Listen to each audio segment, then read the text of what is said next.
ఆయన యందు మనసుండడం అలవాటైపోయిన వాడెవరో ఆయనను ఈశ్వరుణ్ణి చేరకుండా ఆపగలిగినది లేదు.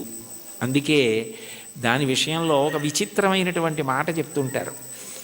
ఆఖరికి భగవంతుని యందు ఐక్యమైపోయే స్థితిలో కూడా భక్తి యొక్క దార్ఢ్యం ఎలా ఉంటుందంటేట, ఇంకా భగవత్ సేవ ఎందే ప్రీతి పొంది ఉంటుందిట. అయ్యో చూడండి, దానికి నేను మీకు ఒక ఉదాహరణ చెప్పాలంటే, నాకు కూతురుంది, కొడుకున్నాడు.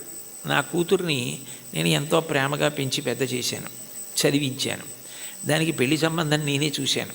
యోగ్యమైన వరుడు, మంచి కుటుంబం అని దానికి పెళ్లి చెయ్యాలని అబ్బో చాలా కష్టపడ్డాను. నేను కట్టుకున్న ఇల్లు ఒకటి అమ్మేశాను. పెద్దాపురం నాకున్నది ఆ ఇల్లు ఒక్కటే, అది అమ్మేశాను. ఇప్పుడు వేరే ఇల్లు కట్టుకున్నాను అనుకోండి కాకినాడలో. ఆ ఇల్లు అమ్మేశాను. ఆ డబ్బు పెట్టి ఎంతో బాగా పెళ్లి చెయ్యాలని ఎంతో తాపత్రయపడి దానికి నిజంగా అంత బాగా పెళ్లి చేసి కన్యాదానం చేసేసి ఇంటికి వచ్చి బావురుమని ఇచ్చాను పూజామందిరంలో. అయ్యో నా కూతురు వెళ్ళిపోతోంది అత్తారింటికని.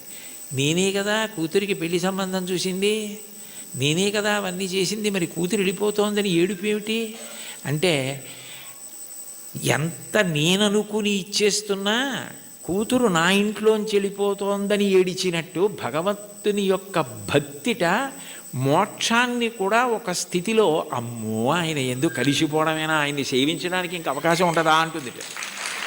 భక్తి యొక్క దార్ఢ్యం అలా ఉంటుంది. దానికి సుప్రభాతంలో ఒక విచిత్రమైన శ్లోకం ఉంటుంది, నేను ఇప్పుడు చదువుతుంటాను. అందులో ఆ శ్లోకంలో ఒక మాట అంటారు. అందులో స్వామివారిని స్వర్గాపవర్గ నిరపేక్ష నిజాంతరంగా కల్పాగమా కలనయా కులతాం లభంతే శ్రీవేంకటాచలపతే తవ సుప్రభాతం అంటారు. స్వర్గాపవర్గ నిరపేక్ష నిజాంతరంగా తద్గోపురాగ్రశిఖరాణి నిరీక్షమాణా. స్వర్గము అపవర్గము, ఉత్తమలోక ప్రాప్తి, మోక్షము ఏమిస్తున్నా కూడాట వెళ్ళిపోతూ వెళ్ళిపోతూ ఆనందలయ విమానం చూసి అవన్నీ మా కొద్ది ఇక్కడ ఉంటామంటారట. అంటే భక్తి యొక్క తాత్పర్యం అలా ఉంటుంది. ఆ మనసు భజించి సేవించడానికి అలవాటు పడిపోయిన వాడు పతనం అయ్యేటట్టుగా చూడగలిగినది లోకంలో ఉంటుందా? వాడికి ఆకాశం అడ్డం కాదు, పాతాళం అడ్డం కాదు. పైకి వెళ్ళేవాడికి పాతాళం అడ్డం ఏమిటి? ఎవరికైనా పైకి ఎడుతుంటే ఆకాశం అడ్డం అవ్వాలి, ఇంకోటి అడ్డం అవ్వాలి. పాతాళం అడ్డం ఎలా అవుతుందంటే, కింద పడితే పాతాళం అడ్డం అవుతుంది. బాగా కింద పడిపోదాం అనుకున్నానండి, నాకు పాతాళ లోకం అడ్డొచ్చింది అనాలి. ఈశ్వరుణ్ణి చేరాలనుకున్నవాడు పైకి ఎడతాడు కానీ కిందకి ఎడతాడా? అంటే ఒకవేళ ఓ తప్పు చేసి కిందకి వెళ్ళిపోయినా ఈశ్వరుడు వాడిని ఏం బాధ పెట్టడు. వాడిని మళ్ళీ పైకెత్తే పూచి ఆయనే తీసుకుని పైకెత్తుతాడు. అందుకని పాతాళం అవడం అవదు, కింద పడ్డా కూడా వాడికి అంత కింద పడ్డా అంత పైకి ఎక్కుతాడు. దానికి ఉందా అంటే ఉంది. ఉదాహరణ బలిచక్రవర్తే ఉన్నాడు.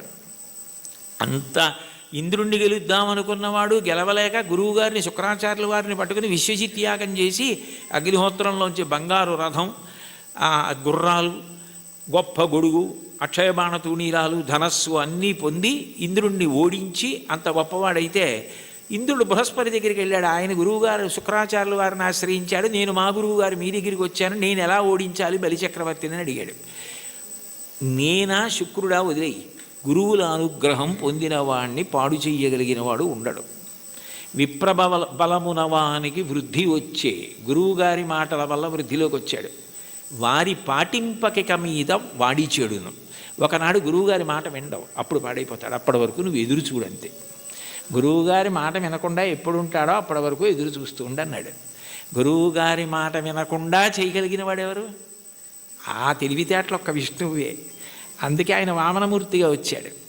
వచ్చి 3 అడుగులు చాలన్నాడు. 3 అడుగులు ఏమిట్రా బాబు, నేను మహారాజుని, నువ్వు ఏమైనా అడుగు, గొడుగు, ఆఖరికి నీకు నేను ఏవైనా పెద్ద పెద్దవి ఇస్తాను తప్ప ఇది ఎక్కడి ప్రారంధం, నువ్వేమో 3 అడుగుల నేల ఇమ్మంటా ఏమిటి, 3 అడుగుల నేల అడక్కు, ఇంకేమైనా అడుగు, ఇంకేమైనా అడుగని పాపం ఎన్ని అడిగాడు. వరచేలములో, మాడలో, ఫలములో, వన్యంబులో, గోవులో, హరులో, రత్నములో, రథములో, విభృష్ణాన్నమో, కన్యలో, కరులో, కాంచనమో, నికేతనములో, భూములో, ధరణీఖండమో కాక ఏమడిగేదో ధాత్రి సురేంద్రోత్తమ, ఏం కావాలో అడుగన్నాడు.